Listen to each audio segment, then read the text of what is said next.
When my mother talked about menopause, she called it the change, and it was all hush-hush, as if there was something wrong about something so natural. Thank goodness, with mental health awareness and recent exciting research, we're beginning to understand the huge role hormones play in women's bodies. Being postmenopausal like me has its challenges, but if you're going through either perimenopause or menopause, then you need to try Hormone Harmony. Why? Happy Mammoth, the company that created Hormone Harmony, is dedicated to making women's lives easier, and that means using only science-backed ingredients that have been proven to work for women. They make no compromise when it comes to quality, and it shows.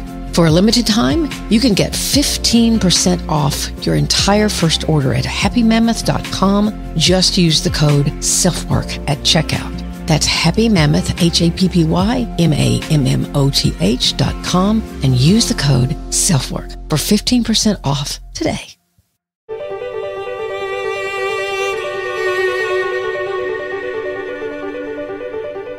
This is SelfWork, and I'm Dr. Margaret Rutherford. At SelfWork, we discuss psychological and emotional issues and what you can do about them, whether that's learning self-acceptance, taking action, or seeking therapy or treatment.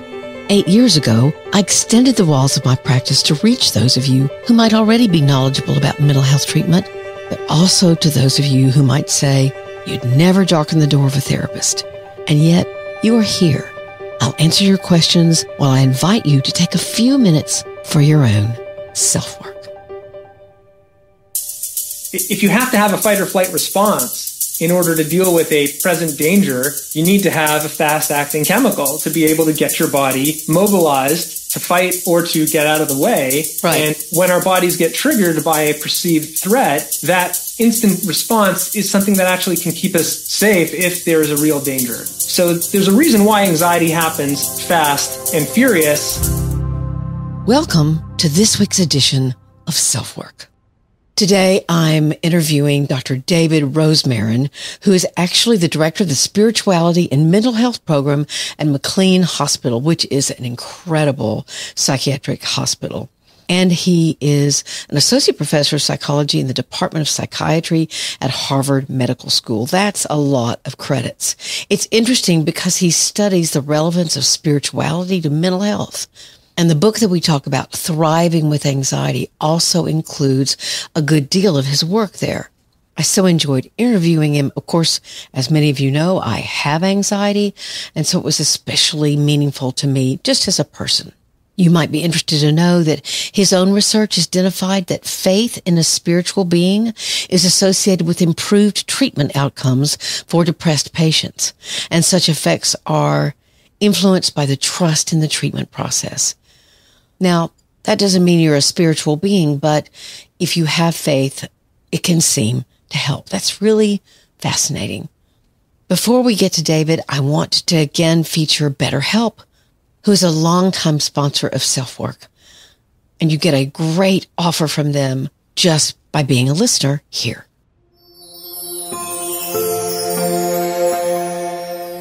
BetterHelp has long been a sponsor of SelfWork, and a great one.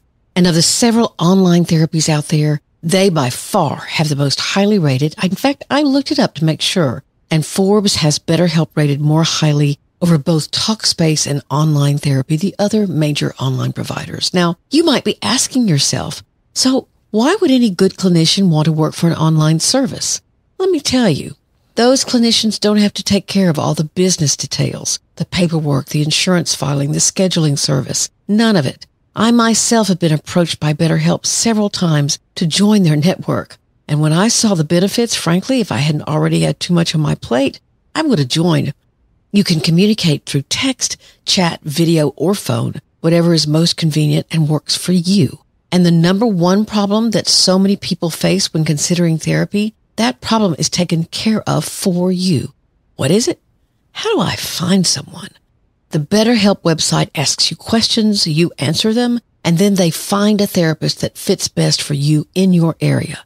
If you have one session and don't get much out of it, all you have to do is let them know and the process starts over again. It's private, professional, convenient, and affordable.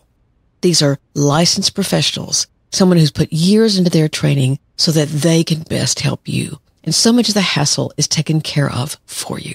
They now have 35,000 clinicians in their network, up from 25,000. So now is your time to choose BetterHelp. And if you use this link, betterhelp.com/selfwork, you'll get 10% off your first month of sessions. It's betterhelp.com/selfwork. I promise you, good therapy helps. I know. I've been there. It helped me, and it can help you. And now I want to introduce to you Dr. David Rosemarin.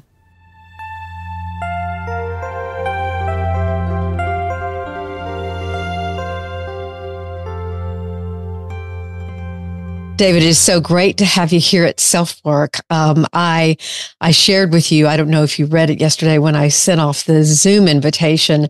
I said, I've had panic attacks and panic disorder for 40 years.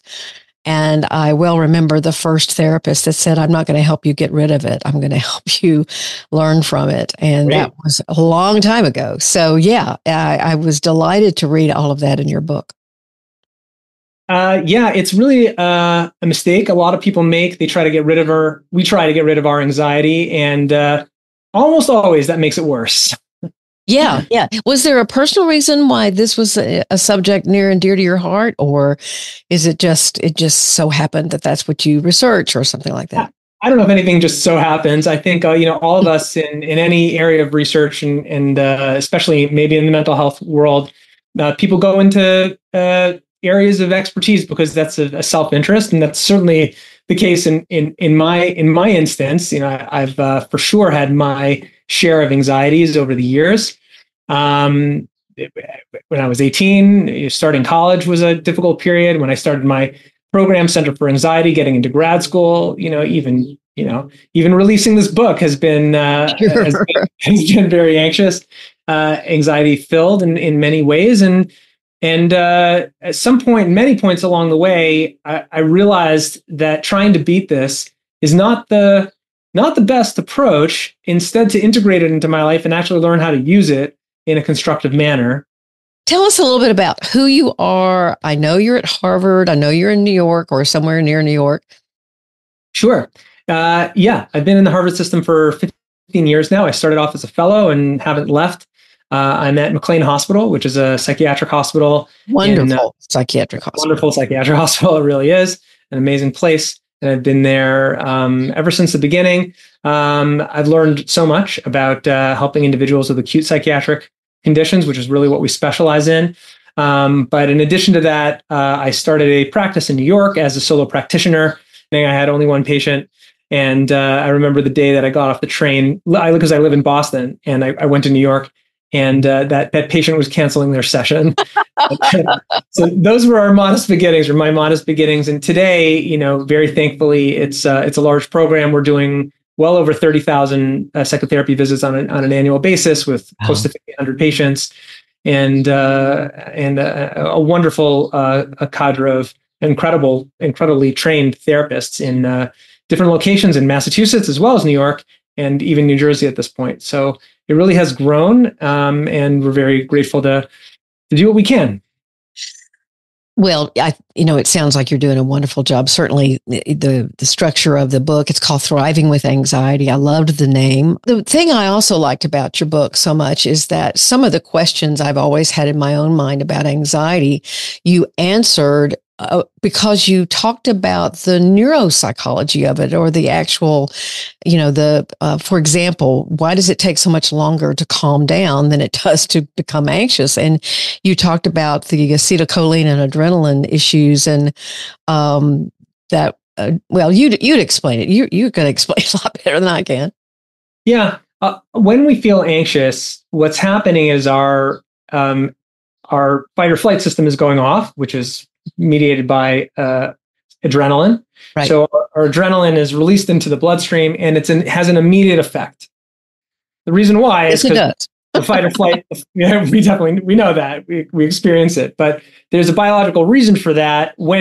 If you have to have a fight or flight response in order to deal with a present danger, you need to have a fast acting chemical to be able to get your body mobilized to fight or to get out of the way. Right. And when our bodies get triggered by a perceived threat, that instant response is something that actually can keep us safe if there is a real danger. So there's a reason why anxiety happens fast and furious. If we were to actually need it in a situation where there's a real danger of fear, let's say a modern example would be, you're on the highway and there's an accident and you have to swerve out of the way. Or you're in a situation where, there's someone with a firearm and you have to think and act, very quickly. You don't want to have a slow process. You want to have something that's, right there. You don't have to think. Your adrenaline is going to take over and push you into this mode. It's uncomfortable, but it's actually helpful. Interestingly, the body is also wired with a process to counteract that. It's called the parasympathetic nervous system. And the moment that adrenaline releases, there are other chemicals that are also released, but they take longer to act. And it can be 10 minutes, it can be 30 minutes, it can even be an hour or an hour and a half. But eventually that process will calm down the system unless we keep revving the engines, unless we're continually in a threatened situation or make ourselves in a threatened situation. The body will calm down. And the way you explained it, and I don't want to get overly scientific, but the adrenaline is both a neurotransmitter and a hormone. And so that's why it gets into your system very, very quickly. Whereas the acetylcholine, which is more associated with the parasympathetic nervous system, is only a hormone. Only a hormone. So it will it will take its time. It'll take its sweet time, sort of. It does take its sweet time and it hurts in the middle. Yeah. But nice about it is that it will calm down. For example, in my clinical work, I have never had a patient have a panic attack for more than 90 minutes. Now, that's a long panic attack, and it feels like death. But if you think about it in the grand scheme of things, it's only 90 minutes, and I've never had someone die from having a panic attack. That doesn't happen. It feels horrific. But I've had panic attacks myself, but it's never a deadly process. And the body is doing it for a reason. And there's a counteracted process as well. And we have to know that. I think just understanding that, how it works in of itself can be a bit of a self. In and of itself, it's calming. Like, I am going to stop, feeling this way.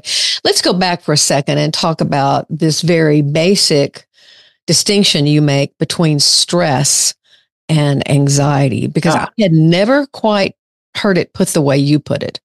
I thought it was intriguing and very easy to understand. Sure. As a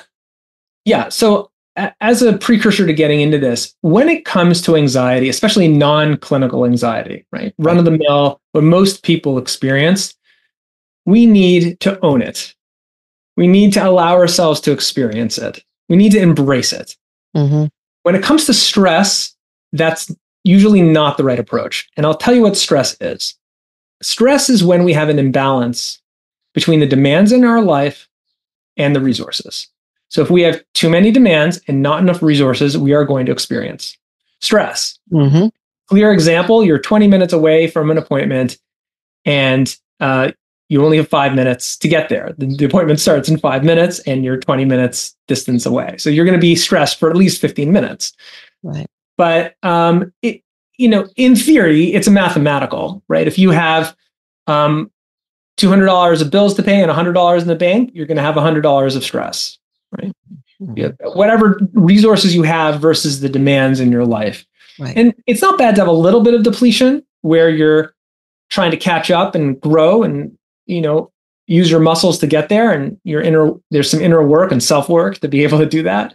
But if there's a gross depletion on a constant or chronic basis, we don't want to just embrace that. We want to actually recalibrate and rebalance, improving sleep, getting a healthier diet, having more social activity, reducing the number of demands in our lives, not taking on an extra project when you're already stressed out at work or stressed out because of a family situation. Often people do that because they're trying to regain control in another area of their life, as opposed to recognizing, no, I need to actually put more into myself and recalibrate and rebalance and more self-care. Right. So that's a different animal. And many people are dealing with stress. We really need to take that approach as opposed to anxiety, which is really a fear response where we don't need it. We need to embrace that. That's part of life. Yes. Yes. I have been so thankful that I didn't fight that and have learned through the years. I mean, I've learned so much from having anxiety. I wouldn't call it my friend, but it's kind of this person that I recognize, or thing I've recognized I've learned a lot from, and I have to be a little bit grateful it's there. Right. The frenemy. Yeah. Yeah. Okay. Something else that I'd never heard, maybe I haven't read enough about it, but because you were talking about exposure therapy, and Sure. and exposure therapy is when the thing that someone is afraid of, you expose them to in smaller, first very small entities or small exposure experiences, and then larger and larger and larger. The extent to which the amygdala and the hippocampus, which are parts of the brain, are triggered will govern the depth of memory encoding. Can you talk about why that's important in stress and what exactly that is? Sure. Just to go back to the first thing, what is exposure therapy? This is a variant of cognitive behavior therapy. It's really a first-line treatment for dealing with many anxiety disorders when people have clinical anxiety. Mm-hmm. It involves facing one's fear head on. Mm-hmm. So if people have social anxiety and they're feeling uncomfortable around other people, we'll encourage them, I should say, to go over to strangers, to ask a stupid question, to wear a weird colored shirt, to start small talk, to speak to a professor, a teacher, or a supervisor at work, to go on a date, whatever it is that they gradually build their capacity over time. Just like going to the gym, we start with smaller weights, we build up to larger weights. That builds our physical fitness. Exposure therapy, I would say, builds our mental or emotional fitness when it comes to anxiety by building our capacity to withstand the experience of anxiety in whatever we are afraid of. Mm-hmm. So how does this work? We get desensitized to the situation. That's true. And we also learn new information. From a neurobiological standpoint, though, there's something fascinating that happens. I guess I'll explain it like this. Do you remember where you were on September 11th in the morning? When I watched the planes hit. Yes. I remember exactly where I was. Same spot I was when I learned my mother had died, interestingly enough. It's interesting you remember both. What else do you remember happening in that same spot? What happened on September 12th? I have no idea. I probably pulled a bad meatloaf out of the oven. Probably in my kitchen. You don't have an actual memory of it, but you do have a memory of those days where the passing of your mother, September 11th, and maybe other moments in your life. Why is that? What is the relevance between those? What's the connection between those important moments and our memory? I thought this was fascinating. Go ahead. and the answer is that when your emotions are charged, when we have very high or very low, whether it's anxiety, whether it's feeling very sad, feeling very happy, those emotions, what happens is blood flows to an area of the brain called the amygdala. There's an adjacent area to that structure, the amygdala, called the hippocampus. The hippocampus is responsible, among other things, for encoding memory in your cortex, in your frontal cortex. So if your amygdala fires, so to speak, if there's blood flowing to it when you have a strong emotion, it will also flow to the hippocampus, and that coming online, so to speak, will make those memories more sticky. Because the hippocampus is involved in memory, right? Correct. So when this is one of the reasons people develop anxiety over time. If let's say you're reading a story in a magazine about somebody who died from cancer or an aneurysm, and you happen to have been having a particularly anxious day, mm-hmm. and you were thinking about this beforehand, maybe all of that coming together, if you have an emotionally strong experience while reading that article, you're more likely to develop health anxiety, mm-hmm. because it's going to stick in your mind. Yeah. And the only way to overcome it, I shouldn't say the only way, but a first line way to deal with that is by having the same emotional response when we process new information.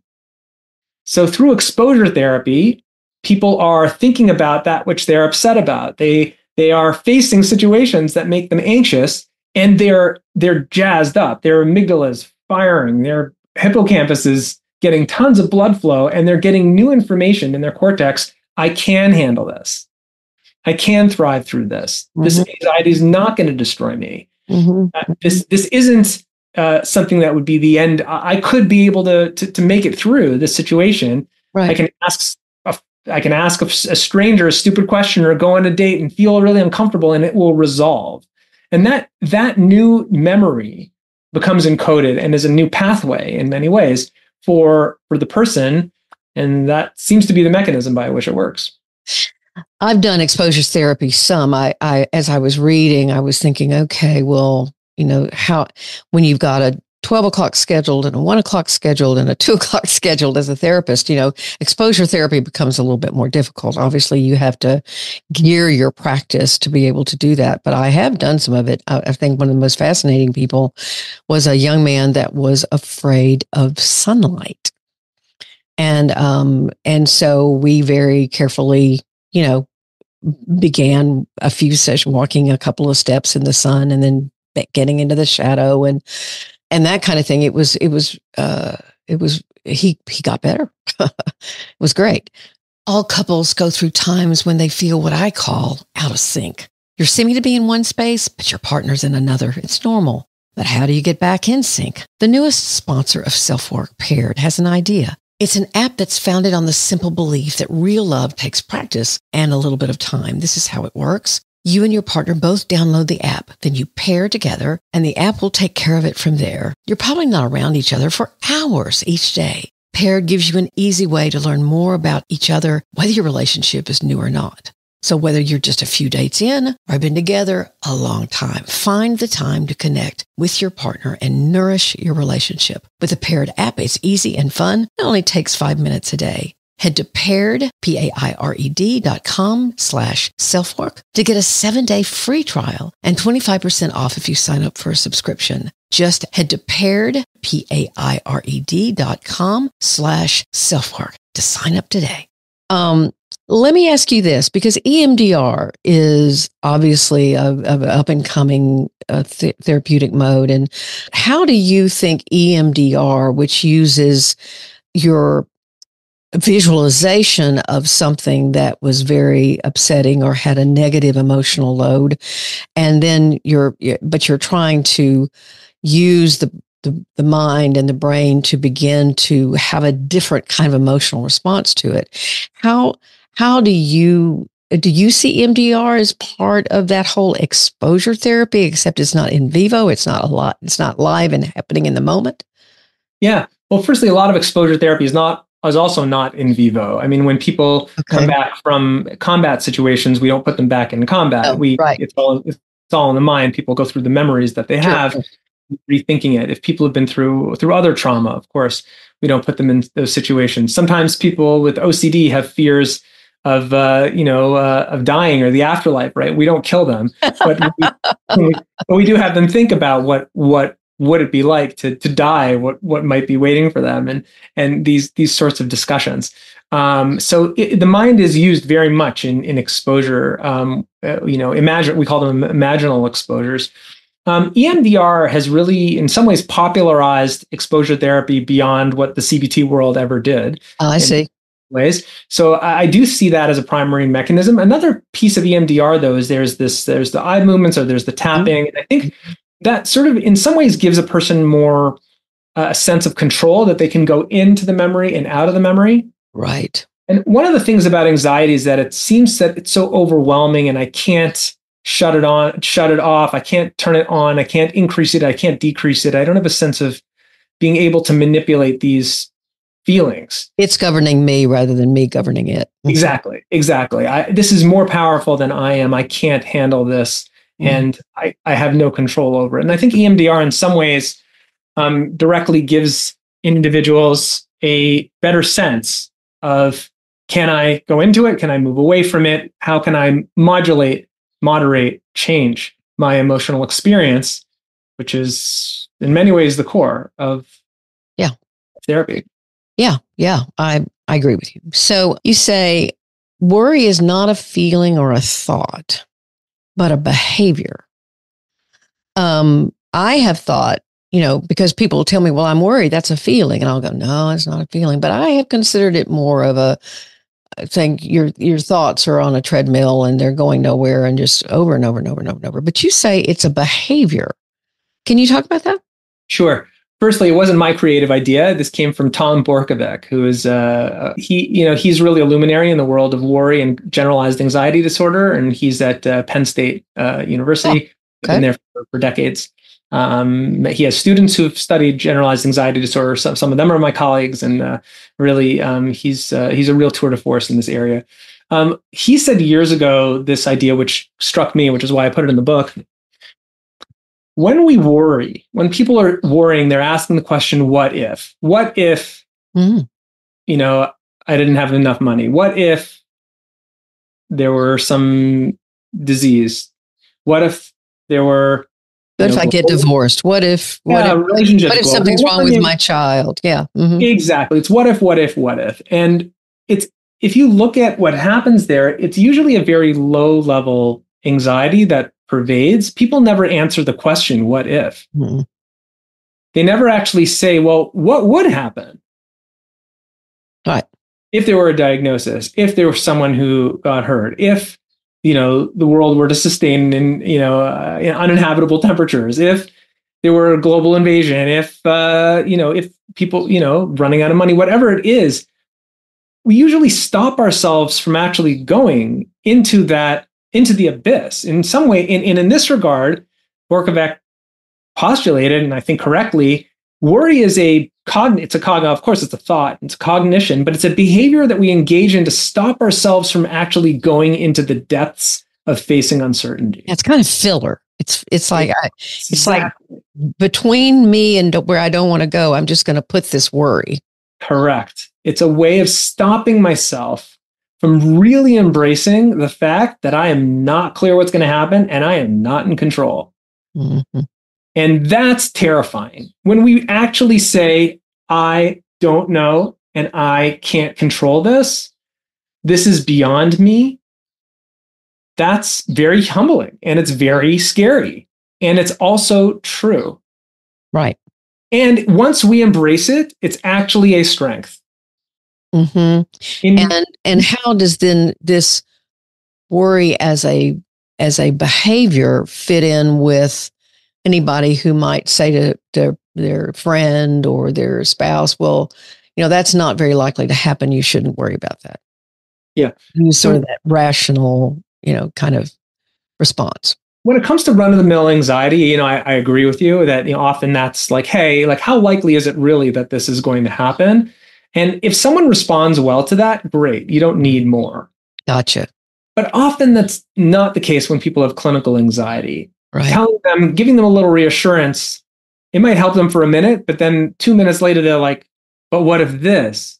Mm-hmm. What if that? Hold on, but what if that happens? And the conversation, it's the same conversation, essentially,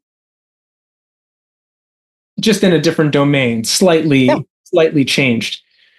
When that happens, the solution is to confront and to embrace our lack of agency. I mean, we are just human. Let's face it. There isn't something we can do in many situations, maybe not most, but in many situations in life.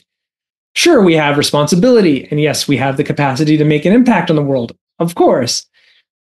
But let's be humble enough to recognize that is limited. And if we start to accept that, anxiety is just a normal emotion that we're going to experience by virtue of our humanity.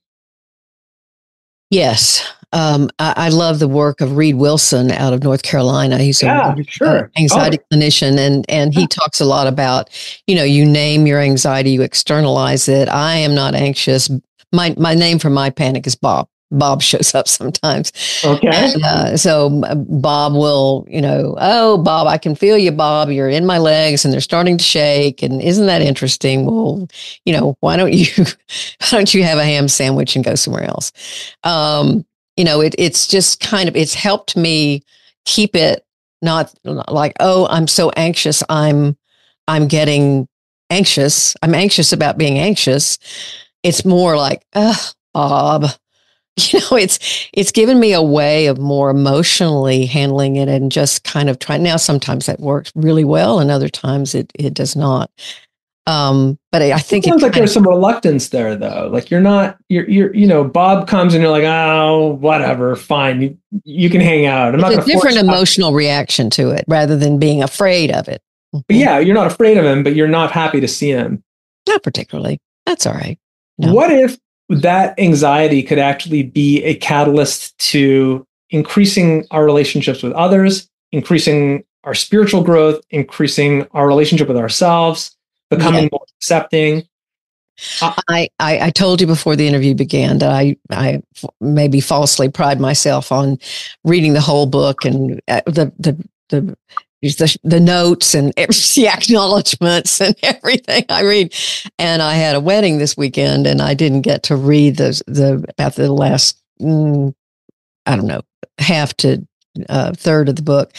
And so you do talk about how transcendence in relationships and how anxiety can really lead to that. So I would love for you to talk about that some. Yeah, this is really in the latter half of the book, especially the last third. Being in I think there's a lot of false bravado today about how much we think we know and how much we think we can control. I mean, I don't know about you, but I have one of these electronic appendages. Oh, yeah. Which I'm, inseparable from. And, I think that gives us a real false sense that we can know a lot of information. We can manipulate a lot of situations. We can be in control of life a lot more than is really the case. I mean, manipulating pixels on a screen and sending messages across the world instantaneously and having information at your fingertips through Siri or Alexa or, Google or whatever it is, isn't the same for really being in control and in the know. And none of that has changed our humanity. Mm-mm. And in this day and age, I think we need that reminder to really take it in stride that, yes, we have more ability to manipulate the world than ever. You can run a Fortune 500 company from your basement. Right. It's been done. But at the end of the day, there's so much that is out of our control. And I think we forget that. And it's not been good for our relationships, for ourselves, for our, for the planet. Anxiety is a humbling emotion. And we're trying to get rid of it because we want to retain an illusion of control and an illusion of our knowledge being greater than what it is. Maybe we need to accept that we just are human beings. Mm-hmm. Mm-hmm. And that's okay. That's okay. It's actually a great thing. Takes a lot of the pressure off. Yes, and I would say I agree with you that my anxiety has definitely humbled me to a great extent, but it's also helped me to understand when someone says to me, for example, as a person or as a therapist, I just don't know how to get a hold of this one, for example, something like that. I immediately have an empathic reaction of, I get that. I'm certainly not walking around believing that I am in control of everything in my life. I just know I'm not. And the panic has been another avenue for me to learn that. I've learned it in other ways. Yeah.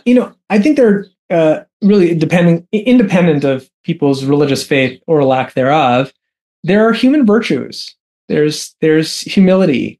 There's grace. There's having a sense of being accepting and being able to let go. Mm-hmm. These are our higher order values that you see really across all of history. And I'm seeing in our society, especially in the Western societies, those are not as strong as they used to be. The importance of connecting to people who are different than us. Right. The importance of accepting that, the importance of letting go, the importance of embracing uncertainty in the world and not having to have mastery all the time.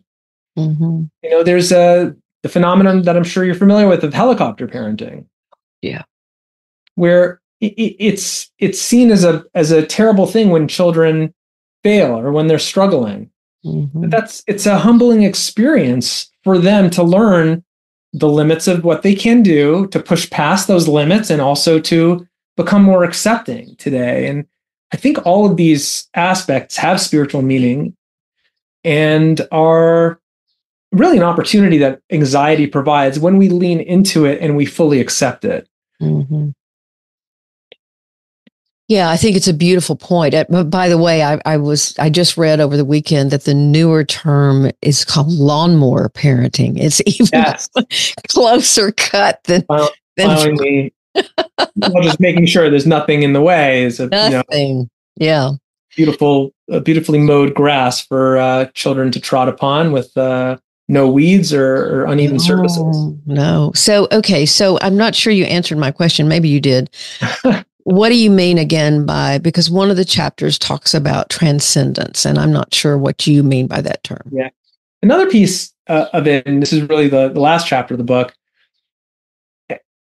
self-actualization. Abraham Maslow spoke about this concept many years ago, famous Harvard psychologist, about digging deep into ourselves and unearthing the vision that we see for ourselves and for the world and for our communities and people who are around us, and pursuing that vision in of itself, that has spiritual meaning. Everyone's, to me, a unique human being with a unique vision, a unique role to play, something that they can contribute to the world, whether it's in business, whether it's in the helping professions, whatever it is that people are doing. But that's their vision and their goal, their role to play. And when all of us pursue that, we are going to face adversity and anxiety along the way. Mm-hmm. When we trod our individual path, you have to be a trailblazer. You have to go on uncharted territory. You have to risk. You have to take risk. Right. You have to take risks. And that's how our conversation started. Talked about Center for Anxiety. I saw a need to create an anxiety center in New York. And there was incredible adversity along the way, and a lot of anxiety and a lot of stress and a lot of difficulty. And pursuing through that was actually part of a journey for me, part of a spiritual journey for me personally, in facilitating those aspects of my dream to materialize. I was very humbled, and I saw how little control I had and how little I knew.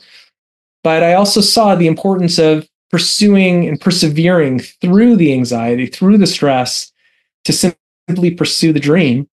Mm-hmm. To me, that has a lot of spiritual meaning.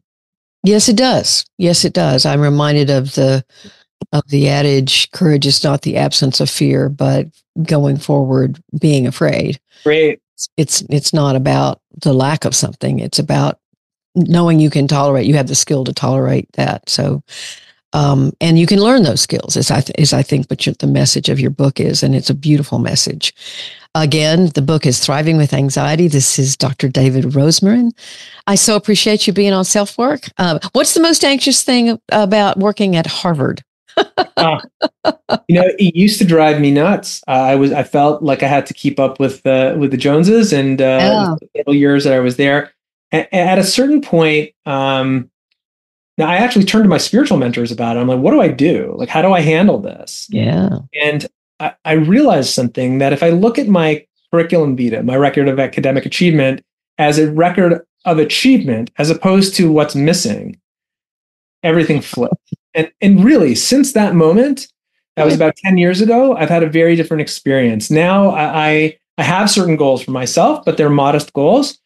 And as long as I'm on par with those, I'm really just grateful to be able to do the work in a stimulating environment, as opposed to, I don't feel like I have to keep up. I know I'm never going to be as bright and accomplished as my colleagues. That's never going to happen. But I'm in a great environment, and I'm happy with what I'm doing, and that's the perspective that I've learned to take.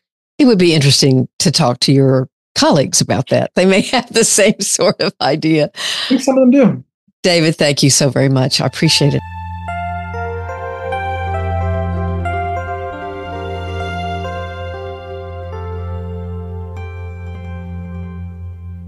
I thought Dr. Rosemarin made some great statements about how you thrive with anxiety. And then he's also got a new book, Over Medicalizing Anxiety, I believe is the name of it.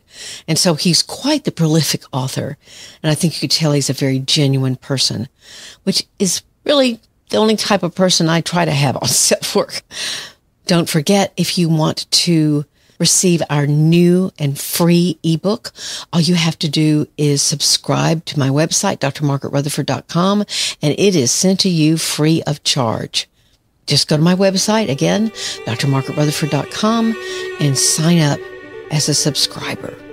Thanks to all of you who are such regular listeners. You are very special to me. Please take care of yourself, your family, your loved ones, and your community. I'm Dr. Margaret, and this has been SelfWork.